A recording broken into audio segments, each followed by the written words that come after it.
आपसे अनुरोध कर रहा हूँ, उसमें अपने को ये अनुभवगामी अनुभव मूलक विधि समझने की एक प्रश्न है, उसको भरपाई करने के लिए हम प्रस्तुत हैं। अनुभव मूलक विधि के लिए विगत में हमको क्या प्रेरणा मिला था, आपको विनय किया था, तो रमण महर्षि जी ने कहा ये समाधि में ही अज्ञात ज्ञात होता है, बताए। ये है हमारे लिए प्रेरणा है, और पुस्तकों में उसका विधियाँ लिखी रहे। किस बात के लिए? समाधि के लिए। तो योगा विधि से भी है, ध्यान विधि से भी है, ज्ञान विधि से भी है, तप विधि से भी है।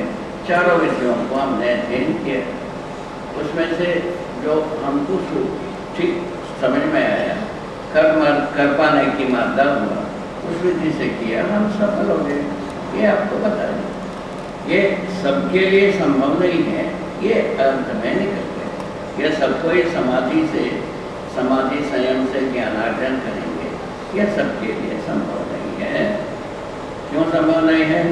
समाधि संयम के लिए यह निश्चित लक्ष्य चाहिए। हर व्यक्ति एक लक्ष्य बनाना इतना आसान नहीं।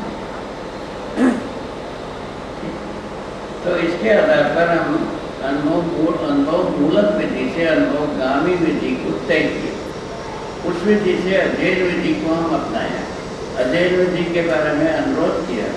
अस्तित्व में वस्तु होता है, हम शब्द को पढ़ते हैं, शब्द से शब्द को पढ़ करके अस्तित्व में वस्तु को पहचानने की स्थिति में अध्ययन हो। अध्ययन होने पर अनुभव होता है। अध्ययन के बाद अध्ययन हो, अनुभव होना ही है।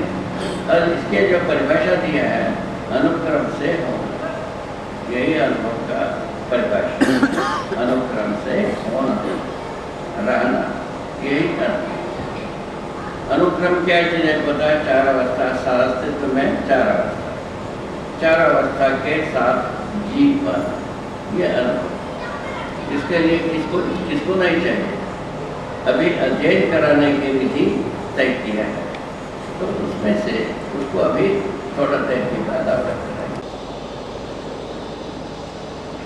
निवेदन ये किया था कि अनुभवगामी व अनुभव मूलक विधि को बताने के लिए इसमें वो बताए गए। उस मुद्दे पर हम प्रकाश डालेंगे। मेरा अनुभव को ये बताया। मैं अपने जितने भी प्रस्तुति किया है, अनुभव के आधार पर प्रस्तुत किया, और मेरे विश्वास भी यही है, हर व्यक्ति में अनुभव करने की मात्रा इस आधार पर प्रस्तुत किया। अनुभव का जो मैंने एक से दूसरे को होता कैसे, विगत में हमारे आदर्शवादियों ने अनुभव को बताया नहीं जा सकता है, बताया। अभी मैं बता रहा हूँ, अनुभव को ही ठोक बजा करके बताया जा सकता है। यदि शानदारी से यदि बताया जा सकता है तो केवल अनुभव ही है, और दूसरा कुछ भी शानदारी से बताया नहीं जा सकता। ऐसा मैं बता रहा हूँ। उसके आधार पर आगे की प्रश्न। अनुभव के बारे में मैं आपको बता दी थी। हमारे बुजुर्गों ने हमको जैसा मार्गदर्शन किया, उस ढंग से हम प्रयत्न किए। जब समाधि में जब सब कुछ अज्ञात ज्ञात नहीं हुआ, तब हम संयम किए। संयम करने में एक बात अवश्य है, एक सोचने की मुद्दा, क्योंकि आप योगा में काफ़ी आगे हैं, तो आपके लिए काफ़ी ये एक सूचना के रूप में है। तो मैं संयम करने के बारे में योग पतंजलि में लिखा है, धारणा ध्यान समाधि त्रय में कर्तृत्वात् संयम, ये लिखा है। तो जब हम उसका विभूतिपाद को पढ़ा, वो संयम से ये होता है, वो होता है। हमको लगा ज्ञान को ज्ञान करने का कोई संयम नहीं हुआ। हमको क्या बोध हुआ? तो विभूतिपाद में संयम का फल परिणाम को लिखा है। उन संयमों में हमको ये बोध हुआ, ये कोई अज्ञात को ज्ञान करने वाला काम नहीं है, अप्राप्त को प्राप्त करने की काम। उसमें ये भी हमारा प्रश्न हुआ, समाधि के बाद अप्राप्त को प्राप्त करने की इच्छा कैसा रहती है? यदि यदि रहते ये समाधि कैसा हो गया? ये भी एक भाग थी, वो अपने जगह में है, उसको साइड ट्रैक किया जा सकता है, अलग किया जा सकता है। उसके बाद हमने वो जो पद्धति थी पतंजलि जो किया था उसको हम उल्टा किया। मैं सोचा हम कैसे भी करेंगे वो सब जो है संयम होगा ही, कुल मिला करके तीनों निकलना है। उसके लिए हम क्या किया, समाधि, ध्यान, धारणा त्रय में कर्तव्यवाद संयम, ऐसा उल्टा किया। उसके आधार पर हम संयम, ये शायद है योगा से संबंधित जो कुछ भी सूचनाएं मिला हो उन लोगों के लिए एक बहुत ही मूल्यवान सूचना। तो इस पर सोचा, ये इस पर करने पर ये पूरा अस्तित्व हमारे सामने कि अपना किताब खोलें, किताब खोल करके हम जितने भी लिखा हो वो पूरे के पूरा हमारा अध्ययन का प्रकटन है।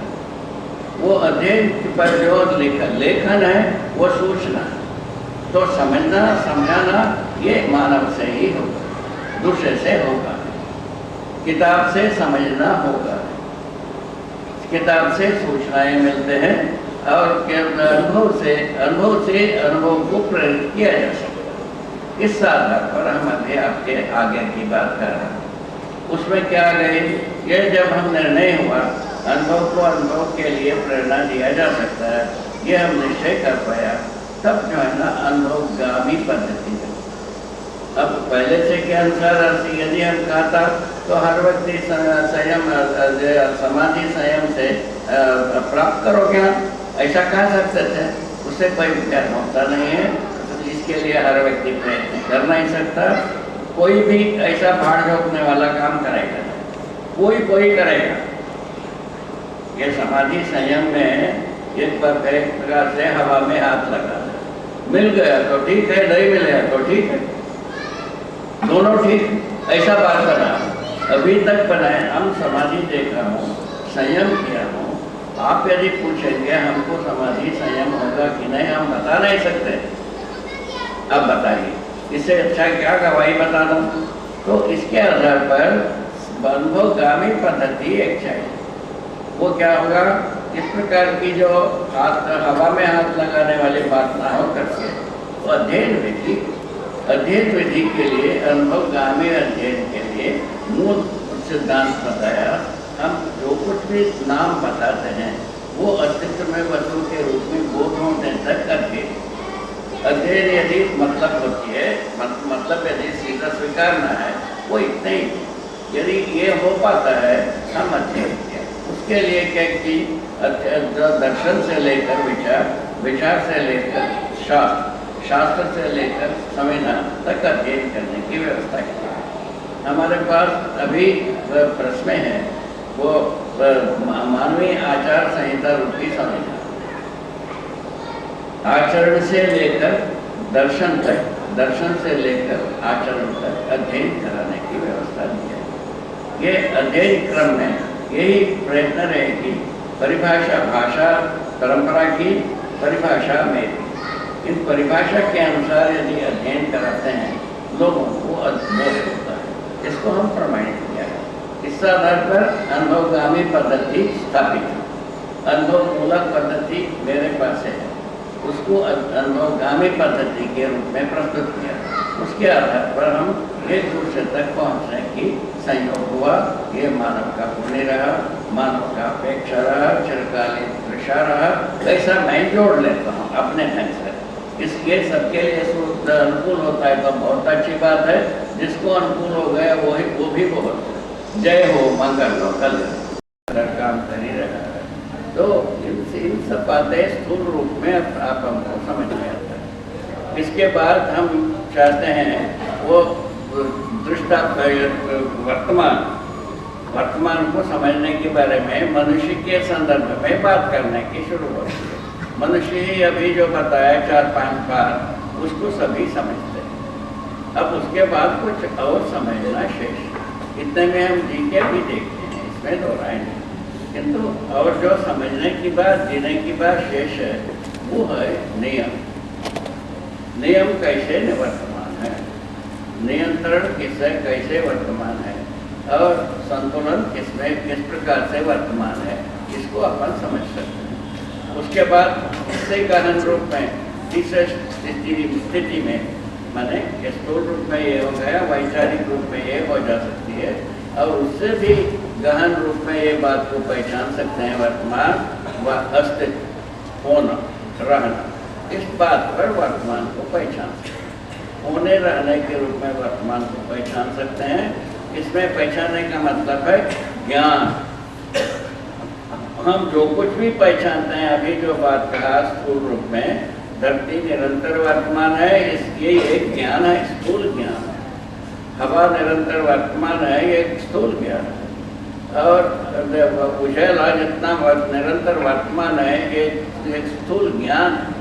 इन ज्ञान के साथ हम तर्कसंगत वैचारिक रूप में कुछ वर्तमान को समझते हैं, वो है नियम, नियंत्रण, संतुलन, न्याय, धर्म, सत्य। ये वैचारिक रूप में समझते हैं। और उसके जो ज्ञान रूप में समझते हैं वर्तमान, माने जो सहअस्तित्व के रूप में हम वर्तमान को पहचानते हैं। ये अनुभव मूलक विधि से होता। यही मुख्य बात। मनुष्य वैचारिक रूप में खूब सोचा है और व्यवहार रूप में कुछ किया भी है, कुछ करना शेष भी है, किंतु ज्ञान रूप में हम पहचाना है, जिया है, समझा है, इसको इसकी सत्यापन के साथ जिया हुआ व्यक्ति धरती पर बिरले होंगे। ऐसा सत्यापित किया हुआ व्यक्ति को हम पहचाना नहीं हो अभी तक। मैं अभी आपको सत्यापित करके बता रहा हूँ, मैं इन मुद्दे को समझा हूँ, जिया। पहले बात तो ये, यदि इस पर अपन यकीन कर सकते हैं, इस सत्यापन पर, तब आप सहअस्तित्व रूपी अस्तित्व को समझ सकते हैं।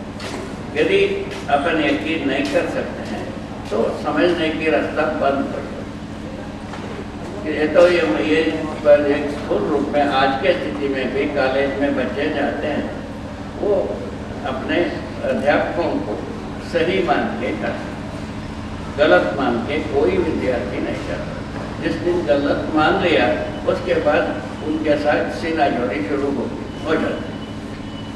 अध्यापकों के साथ विद्यार्थियों का सीनाजोरी उसी तिथि से शुरू होता है जिस तिथि में अध्यापक ठीक नहीं समझ में आ गया। कि आप हर जगह में इसको आजमा सकते हैं, सर्वे कर सकते हैं, डेटा बना सकते हैं, सभी कर सकते हैं, ठीक है। अभी इसी प्रकार से आप हमारे साथ भी ऐसे ही कुछ धर्म संकट है, कुछ बात पर हम मान करके चलते हैं, ये ठीक है, उसको परीक्षण करते हैं। परीक्षण करने के बाद सही उतरता है तो सम्मान बढ़ता है ठीक है। तो यदि जांचने के बाद यदि सही उतरता नहीं है, सम्मान बढ़ता नहीं। ये नहीं बात है। यदि इस बात को अपन स्वीकारते हैं, उसी विधि से आप हम सब जितने भी जिज्ञासु, ज्ञानी, विवेकी, विज्ञानी जितने भी बैठे हैं, उसके साथ अज्ञानी भी बैठे होंगे, इन सभी के साथ हमारा विनय पत्र यही है कि यदि अपन ठीक से ये समझना चाहते हैं, हमारे पास सबके पास ये बंद है क्या माता, वर्तमान को समझ सकते। वर्तमान क्या चीज है पूछा, सहअस्तित्व वर्तमान है, नित्य वर्तमान, पहला बात है। इसका जो समझने वाला कौन है, मानव ही है, दूसरा कोई नहीं। सहअस्तित्व कैसा है, इसके बारे में आपसे निर्णय विनय करना चाह रहे हैं, उसके लिए अनुमति होना चाहिए। तो सहअस्तित्व इस प्रकार से स्थिति में है कि एक व्यापक वस्तु अस्तित्व है, जिसको हम ईश्वर, परमात्मा, ज्ञान, ये सब नाम दे सकते हैं। इसको हमने और कुछ नाम दिया है, सामयिक ऊर्जा। ये बात आपको पहला बार नाम के रूप में बताया। वस्तु के रूप में क्या है, सब जगह में व्यापक वस्तु। उसको कैसा पहचाना जाता है, आप हमारे बीच की दूरी के रूप में, एक हर वस्तु के परस्परता के रूप में जो दूरी के रूप में पहचान में आता है पहले। उसके बाद जो है ना, इसी में हम डूबे हैं, ये भी समझ में आता है। घिरे हुए हैं, ये भी समझ में आता है। उसके बाद भीगे हुए हैं, ये समझ में आना मुख्य मुद्दा। इस व्यापक वस्तु में हम सब ज्ञानी अज्ञानी विज्ञानी जो कहलाते हैं वो सभी भीगे हैं। ये बात समझ में आना मुख्य मुद्दा। इसको कैसा पहचाना जाए तो उसके लिए हम देखा है, समझा है। वो व्यापक वस्तु आर पार रहता है। ये ठोस वस्तु में भी, पत्थर में भी, शिला में भी, धातु में भी, मनुष्य में भी, जीवों में भी, वनस्पतियों में भी, हर अणु में भी, हर परमाणु में भी, हर रचना में भी आर पार रहता है। कि इसी के आधार पर हर वस्तु जो इस पे ताकतवर रहता है, इसको ऊर्जा संपन्नता नाम दिया है। ताकतवर होने का आधार पर हम उसको ऊर्जा संपन्नता नाम दिया। ऊर्जा संपन्नता हर वस्तु में, इसमें जड़ वस्तु में कैसे है, चुंबकीय बल रूप में है। हर जड़ वस्तु माने रासायनिक भौतिक वस्तु में जितने भी वस्तुएं अस्तित्व में हैं, उन सब में चुंबकीय बल के रूप में विद्यमान है। और चैतन्य वस्तु में आशा के रूप में शुरू होता है, विचार के रूप में होता है, इच्छा के रूप में होता है, और बोध के रूप में होता है, और अनुभव के रूप में होता है, प्रमाण के रूप में होता है। इतने स्वरूप में एक विद्या प्रकट होता है। क्या चीज? वर्तमान होने का नाम है वर्तमान, रहने का नाम है निरंतरता। होना रहना आप हमको बोध होता है, हम सब हैं, इसका स्वीकृति होना। हम कैसे हैं वो रहना। हम कैसे हैं के बारे में पूरा अस्तित्व का 4 भाग में हम देखा है। वो मनुष्य ज्ञानावस्था में है, समझदारी के साथ रहता है। समझदारी यदि नहीं है, भ्रमपूर्वक रहता है। भ्रम से भ्रमपूर्वक रहना, ज्ञान है तो ज्ञान जागृत पूर्वक रहना। 2 ही स्थितियां हैं, इसमें तीसरा कोई स्थिति नहीं। इन जागृत पूर्वक समझदारी पूर्वक जी पाता है, उसका नाम है जागृत। और समझदारी को यदि कहीं ना कहीं टूटती है, उसका नाम है भ्रम।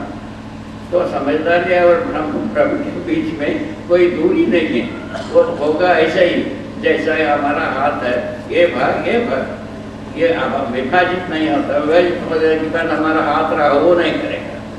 इस प्रकार से मनुष्य के सामने वर्तमान निरंतर होने रहने के रूप में है। होने के रूप में जो मनुष्य जो है ना ज्ञानावस्था में है, संपूर्ण जीवावस्था में है, संपूर्ण वनस्पति संसार प्राणावस्था में है, और संपूर्ण भौतिक वस्तु पदार्थावस्था में गणना में आता है। पदार्थावस्था और प्राणावस्था के वस्तु में चुंबकीय बल संपन्नता के आधार पर काम करना है। तो जहाँ तक की जीवावस्था आती है, उसमें जो है ना विचार प्रवृत्ति बनी, माने शरीर के अनुसार, शरीर वंश के अनुसार कार्य करने की प्रवृत्ति है। जो गाय होता है, अपने गाय के बच्चा वो अपने वंश के अनुसार कार्य करने को सीख करके ही प्रकट होता है, उससे संपन्न होकर के ही प्रकट होता है। बिच्छी का बच्चा बिच्छी के सदृश काम करने के लिए तैयार होकर के ही पैदा होता है। चींटी के अनुसार काम करने के योग्य होकर के ही प्रकट होता है। इस ढंग से हर जीव जाति की बात देखने को मिलती। इसके बाद आता है मानव। मानव आता है समझदारी के आधार पर जीना चाहता है पहले से। उसका 2 भाग है। मानव जो है ना मनाकार को साकारने का एक प्रयत्न करता है, इसको भी ज्ञान माना गया है। और दूसरा मनस्वत्वता को प्रकट करना चाहता है, वो अभी तक हुआ नहीं। इतनी ही बात, छोटी सी बात में अपन खिसक पड़े हैं। क्या? एक ही ईंटा खिसका है, वो दूसरा ईंटा ठीक है मजबूत है माना जाए। तो मनाकार को साकार करने का जो भाग है, उसमें मानव अथक परिश्रम किया है। अभी तक आहार से शुरू किया, आहार से आवास में आया, आवास से अलंकार में आया, अलंकार से दूर श्रवण में आया, दूरगमन में आया, दूर दर्शन तक पहुँचे। इसमें हम समर्थ हो गए, ये मजबूत हुआ, ऐसा माना जा सकता है। इससे ज़्यादा जरूरत की मौजूद हमें तो होता नहीं, होता होगा तो आप लोग बताएंगे। ठीक है, ये तो बात हुई मनाकार को साकार करने में आदमी समर्थ हुआ है। और इसको ये पूरी के पूरे यांत्रिक विधि से ये घर बनाना है, ये यांत्रिक विधि। इसमें पूरक का पर वस्तुओं को इस यंत्र के रूप में रचना देने की सामर्थ्य मनुष्य के पास आए। उसी प्रकार लोहे से कुछ यंत्र रचनाएं बनी, मट्टी से कुछ रचनाएं बनी और पत्थर से कुछ रचनाएं बनी। सब कुछ रचना के रूप में हम किया, उसको यंत्र कहा सकता।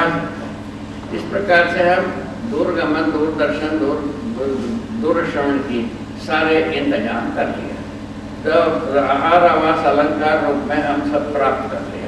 उसके बाद भी हम परेशान क्यों हैं, समस्या से घिरे क्यों हैं, किससे घिरे हैं, इसके ऊपर जाते हैं तो मनुष्य के साथ ही सारा समस्या, ना पत्थर के साथ, ना जीवों के साथ, ना कि वनस्पतियों के साथ, सभी इन सब के साथ कोई हमारा समस्याएं नहीं।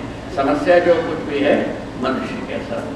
मनुष्य के साथ कैसे समस्या आ गई भाई, इतना अच्छा काम कर लिया ना, इसके बावजूद समस्या कैसे है? मनस्वस्थता का अभाव को हम पहचाना। मनस्वस्थता समाधान के रूप में आता है, प्रमाण के रूप में आता है, परंपरा के रूप में। मनस्वस्थता ही मानव परंपरा का आधार बनेगा। मनाकार को साकार करने मात्र से मानव परंपरा बनेगा। मनस्वस्थता को प्रमाणित करने के लिए समझदारी एकमात्र रास्ता, दूसरा कोई रास्ता नहीं। समझदारी को हम ज्ञान कहा है, पूर्वजों ने समझदारी को नाम कहा है ज्ञान। ज्ञान से विवेक, विवेक से विज्ञान, विज्ञान से योजना, योजना से कार्य, कार्य से फल परिणाम, पुनः ज्ञान के अनुरूप फल परिणाम होने पर हम सही समाधानित हैं, नहीं तो कोई समाधानित नहीं। समाधान का क्या कार्य रूप बताया? कार्य है समझदारी, समझदारी के अनुसार विवेक, विवेक के अनुसार विज्ञान, विज्ञान के अनुसार विचार,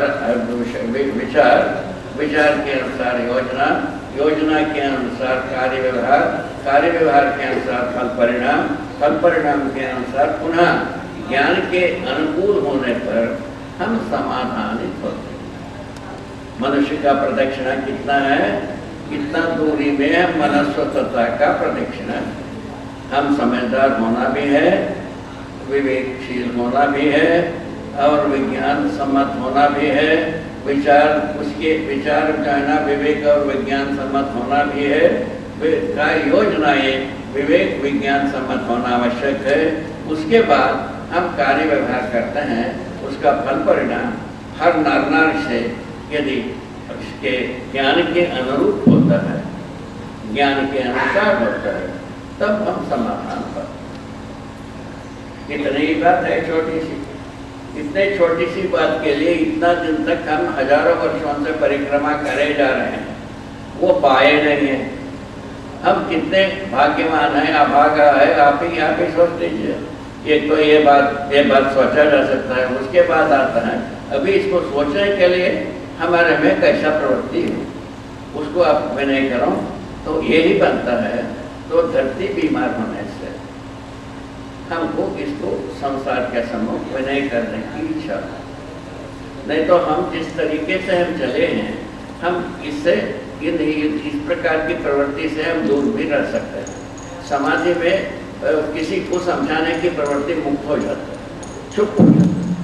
इसको हमने देखा। उसके बावजूद हमको ये समझाने की इच्छा कैसी पैदा हो गई? धरती बीमार होने के कारण से।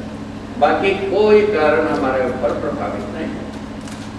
इस धरती पर जितने भी घटनाएं हुए हैं, समुदाय के साथ, व्यक्ति के साथ, परिवार के साथ, पूरा मानव प्रकृति के साथ, मैंने वन के साथ, खनिज के साथ जो कुछ भी किया, उससे हम बहुत चिंतित नहीं। किंतु धरती बीमार होने से एक बार ऐसा हुआ, इसका यदि दवाई हो सकता है कि नहीं, उस बोझ सोचने पर पता चला कि मनस्वस्थता यदि मानव हासिल करता है, अपना पराया का दीवार खत्म होता है।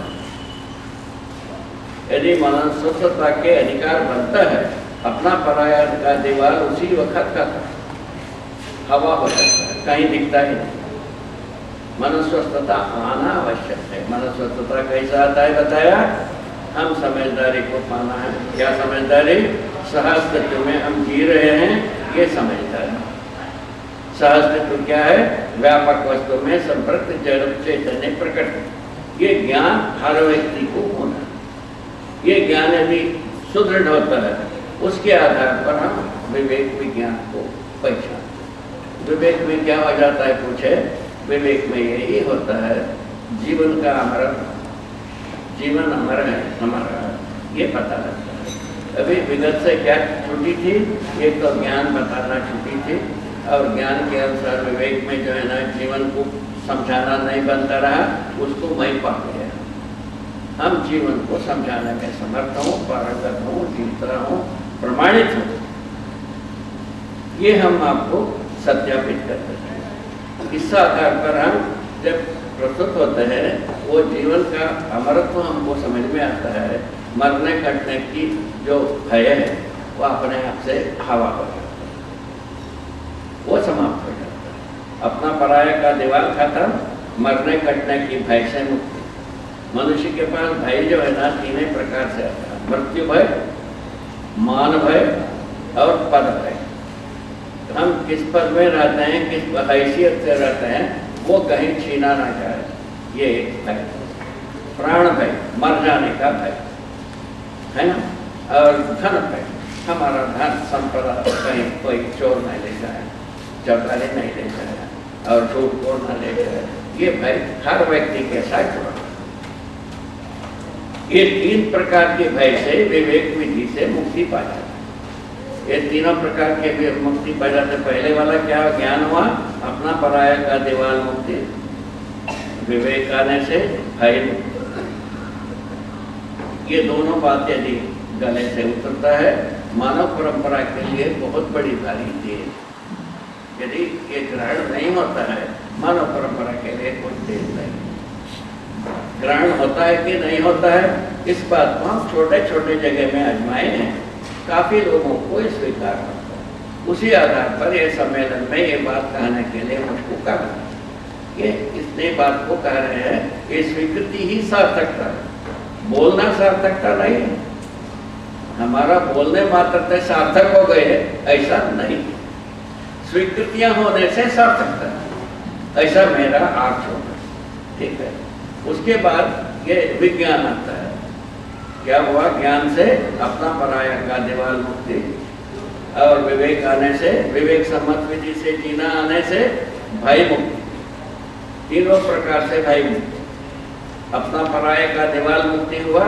समुदाय के बीच जो संघर्ष का जो झंझट है, समुदाय के बीच में जो झंझट, संघर्ष, युद्ध का जो झंझट है, उससे मुक्ति पाना बनता है। उसके बाद मुक्ति पाने का विधि बनती है, उसके मुक्ति पाने की मानसिकता बनती है, उसके आधार पर प्रयत्न बनता है। और विवेक सम्मत होने से, ज्ञान के अनुसार विवेक सम्मत होने से भय मुक्त।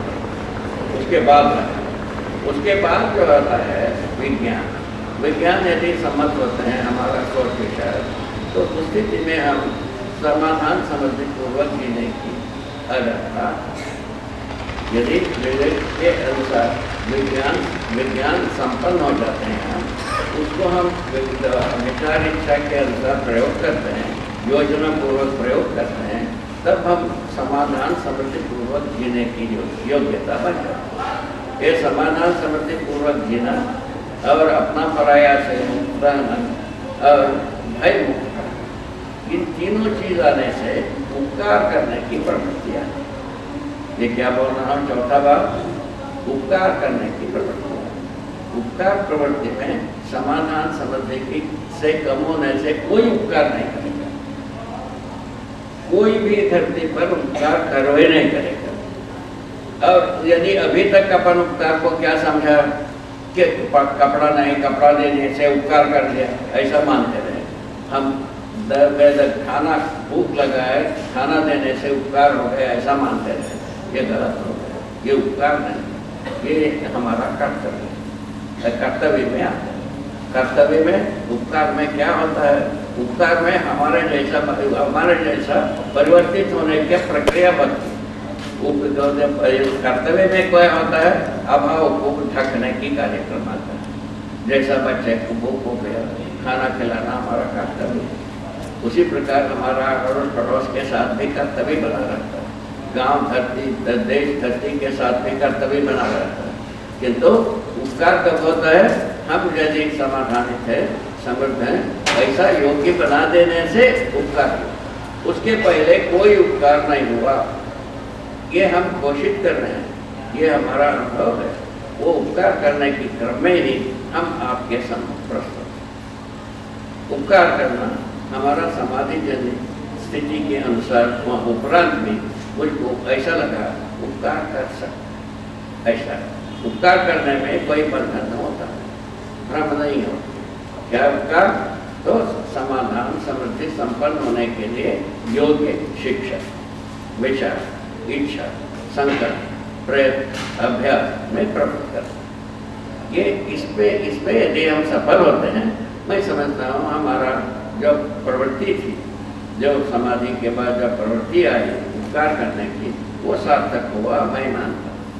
कब बहुत सार्थक होता है, आपका स्वीकृति क्या था, हमारा बोलने मात्र से नहीं हुआ कि आपके स्वीकृति, आपके निष्ठा, आप जो स्वयं इसमें प्रतिबद्ध होने के आधार पर हमारा सफलता आकलित होता है।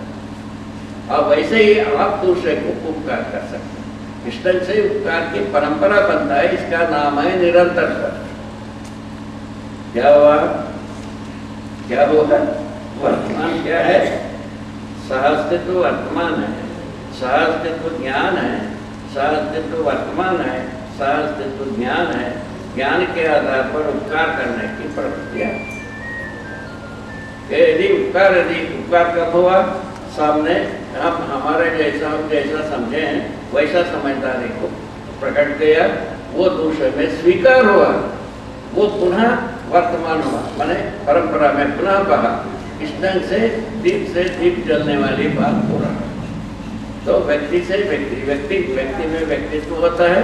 व्यक्तित्व यदि मल्टीप्ले होता है, उसी प्रकार की एक लोकव्यापीकरण होने लगता है, उसका नाम होता है उपकार। उपकार विधि से हम परंपरा बनते हैं, कौन, मानव। दूसरा विधि से हम परंपरा बना नहीं सकते। हम कुछ भी करें पैसे के लिए, हमारे बच्चे उस वैसा करते नहीं, वो दूसरे कुछ करते, ये हमने देखा। पद में हम जो कुछ भी पद में रहूंगा, हम जैसा भी करूंगा, हमारे संतान वैसा नहीं करेगा और ही कुछ करेगा। ठीक है, धन को हम कितने भी कैसे भी हम पैदा करें, वो दूसरे ही प्रकार से हमारे बच्चे पैदा करना चाहिए। ठीक है, ये कोई परंपरा बनता नहीं।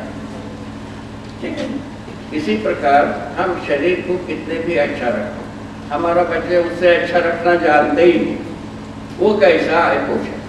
उसके लिए एक सिद्धांत बना है, जो मनुष्य में जो है ना, हर मनुष्य में, मानव संतान में कल्पनाशीलता, कर्म स्वतंत्रता जिंदा रहता है, जीवित रहता है, प्रकाशित रहता है। क्या चीज हुआ, कल्पनाशीलता, कर्म स्वतंत्रता जिंदा रहता है, जिंदा रहता है।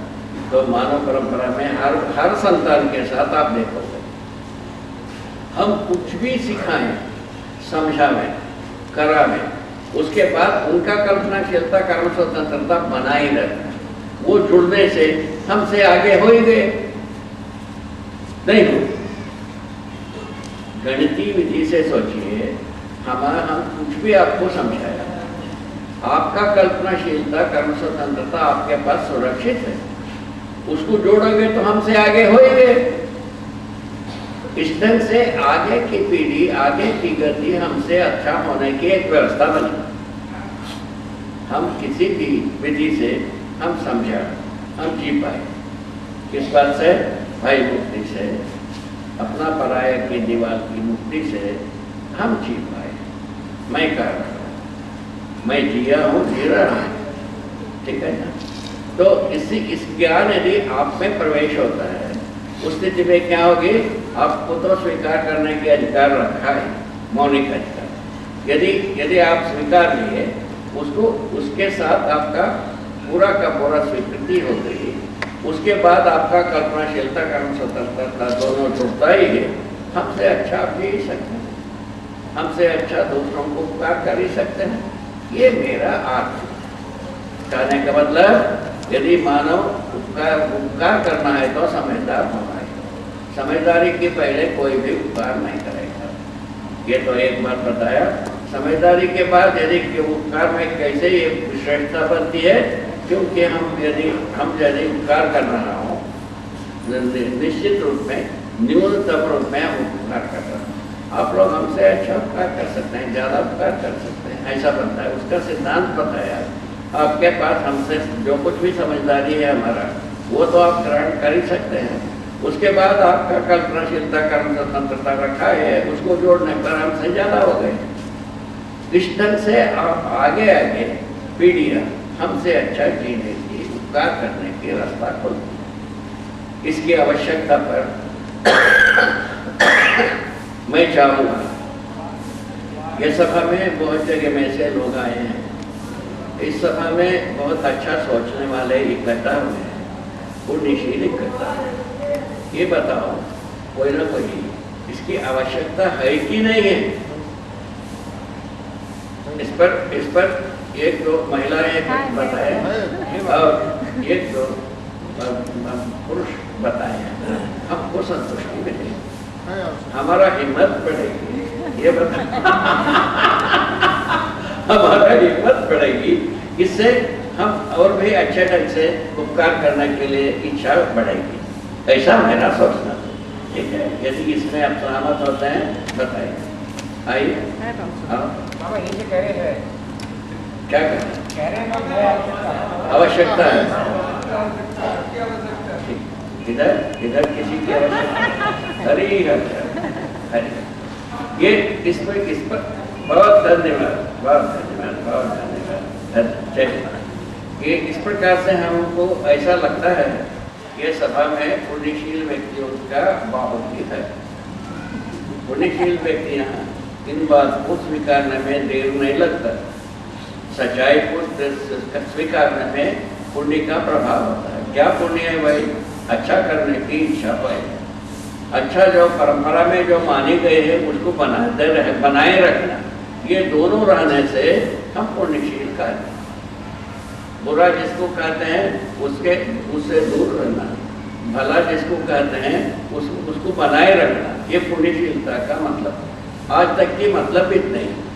तो यदि पुण्यशील व्यक्तियों का इकट्ठा होने का ये प्रसंग, ये साक्ष्य अभी समझ में आ रहा है, इसमें सहमति बनने की संभावना रखी है।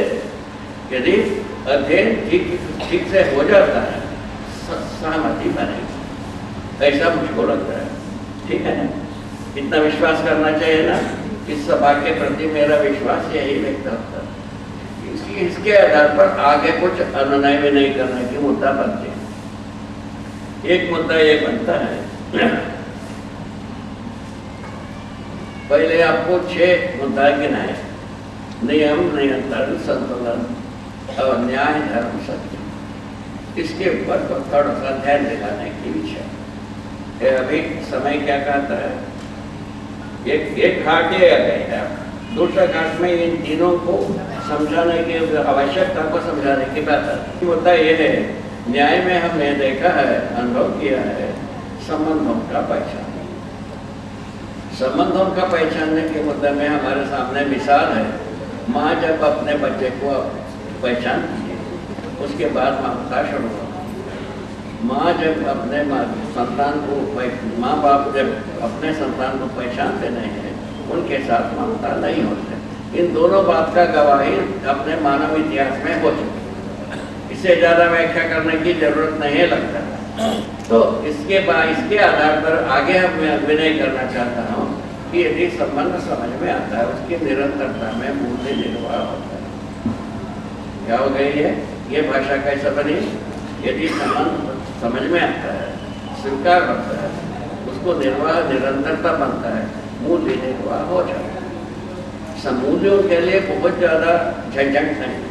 संबंधों को निर्वाह करने के पक्ष में ही अपने को अच्छी तरह से समझना होगा और कई के लिए संबंध चाहिए, उस बात को सुदृढ़ बनाना होगा। संबंध कई के लिए भाई व्यवस्था में जीने के लिए संबंध, और किसी भी धूली झोंकने के लिए संबंध नहीं है। केवल एक ही बात की है, व्यवस्था में जीने के लिए संबंध बने।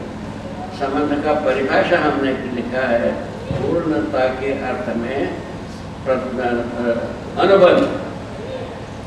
पूर्णता के अर्थ में अनुबंध, अनुबंध का मतलब है प्रतिज्ञा। पूर्णता के साथ समझे आपके साथ जिएंगे, ये जो प्रतिज्ञा होता है इसका नाम है संबंध।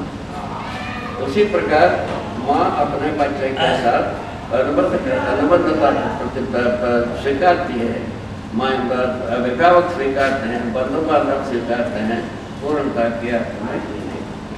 ऐसे करने पर क्या होता है, हम अपने में मूल्यों को निर्वाह करने योग्य होता है, संबंधों का निर्वाह करना बन जाता है, निरंतरता बन जाता है। फलस्वरूप अभी क्या है, तो थोड़ा देर के लिए संबंध रहता है, बाद में टूट जाता है, वो परेशानियाँ समाप्त हो जाती हैं। तो सामाजिक संरचना में उसकी निर्वाह में जो परेशानी क्या चीज़ है, हम पहले दिन जिस संबंध को पहचाना उसको वैसा हम निर्वाह नहीं कर पाते हैं, वही परेशानी। यदि उसको निर्वाह कर लिया, अखंड समाज सूत्र हो गया, व्याख्या हो गया, हम जीने में सुगमता हो गई, इतने ही बात। मतलब तो संबंधों के साथ जीना, संबंधों को निर्वाह करना, मूल्यों को निर्वाह करना, परस्पर मूल्यांकन होना, उभय तृप्ति पाना, इसका नाम है न्याय। यह न्याय कई के लिए पूछा, व्यवस्था में जीने के लिए पहला घाट यही मानव के साथ जीवन के साथ, संसार के साथ क्या पहला घाट है, नियम के साथ, नियम के साथ रहना। क्या नियम है, आचरण ही नियम। मनुष्य के साथ कैसा आचरण होगा, जो न्याय के साथ जीना ही आने। इसको समझने में क्या देर लगता होगा, आचरण करने में क्या देर लगता होगा, इसको जो है ना उपकार रूप में परंपरा में एक के बाद एक प्रतिरूप बनाने में क्या देर लगता, आप ही सोच लीजिए, हर व्यक्ति सोच सकते। यदि ये प्रतिरूप में इसी बात को प्रतिरूप दे पाते हैं, यही समझाना, न्यायपूर्वक जीने के रूप में प्रतिरूप तैयार कर देना है, कुल मिला करके उपकार, पहला उपकार है। उसके बाद समाधान। समाधान क्या है, मानव सुखी होना चाहता है, कैसा सुखी होता है, समझदारी के बाद समाधान होता है। समाधान बराबर सुख के साथ ही जीना चाहता है। मनुष्य यदि सुख के साथ जीना चाहता है, उसको यदि समाधान संपन्न बनाना, सहअस्तित्व रूप के अस्तित्व को समझने के बाद समाधान निरंतर बनाई रखना। इस आधार पर अपना पराया के दीवार से मुक्त होने की यात्रा करता है।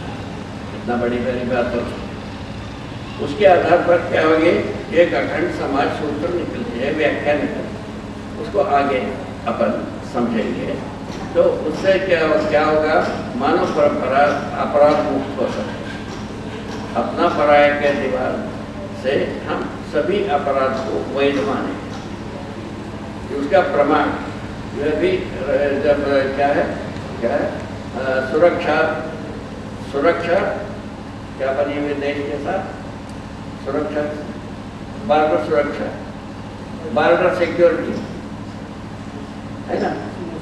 हाँ, ये जो सीमा सुरक्षा नाम की चीज अपन सुनते हैं, सीमा सुरक्षा को इस देश का सुरक्षा का एक दायरा मानते हैं। और सकल अपराध का आधार वही है। क्या सकल अपराध भाई पूछा, तो ये अपराध, ये एक देश दूसरे देश के बीच में 10 या 5 फुट दूरी को रख करके और हम हमारा देश का सुरक्षा कर रहे हैं।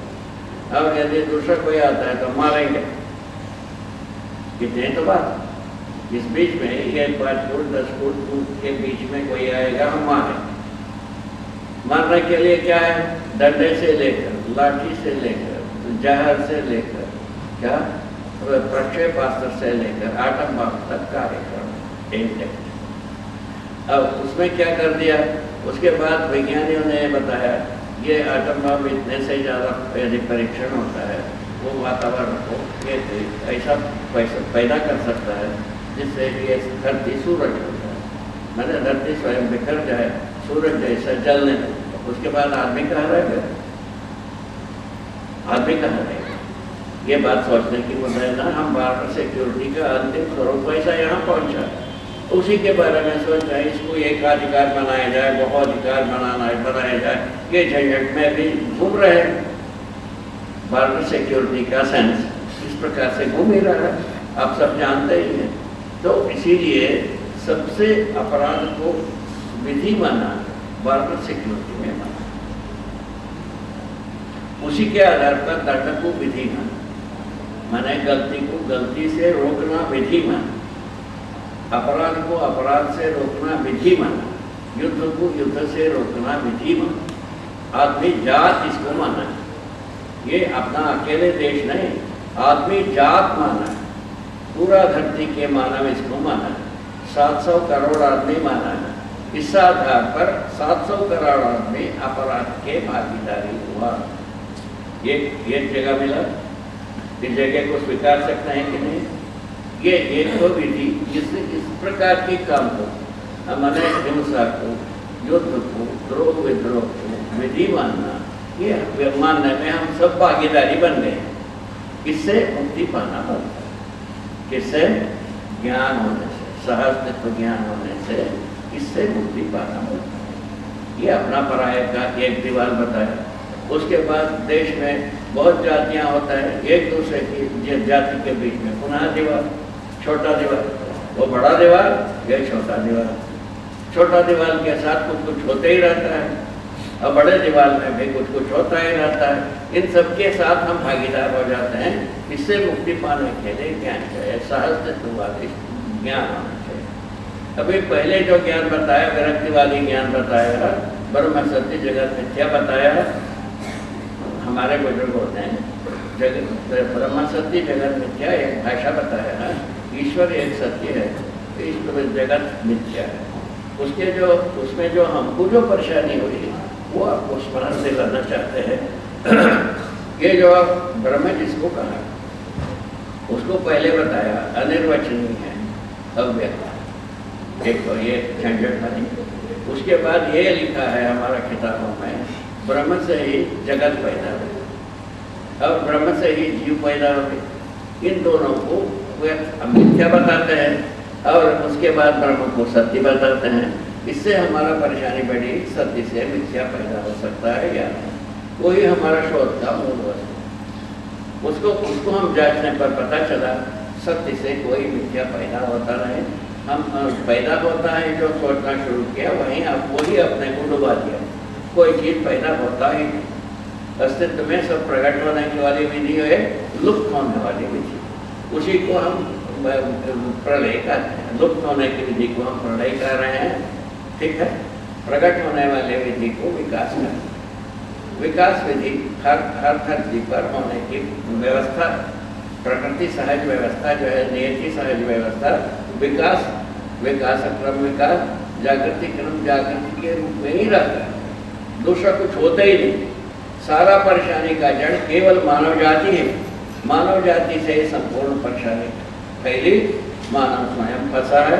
कैसा उद्धार होगा उसका रास्ता तो हमको मिला नहीं था, अभी हम पा गए हैं। वो यदि आप तक पहुंचता है, आप लोग भी हमारा जैसा सत्यापित कर सकते हैं। इतने को कह करके हम अपना नमन करो और विश्वास रखो, आप लोग सब इस पर ध्यान देंगे और ध्यान दे करके संसार के उद्धार के लिए आपका कटिबद्धता बनेगी। फलस्वरूप संसार में उपकार प्रवृत्ति बने फैले। हरि हर, जिससे ही धरती स्वर्ग होगी, मनुष्य देवता होगा और धर्म सफल होगा और नित्य शुभ। जय मंगल।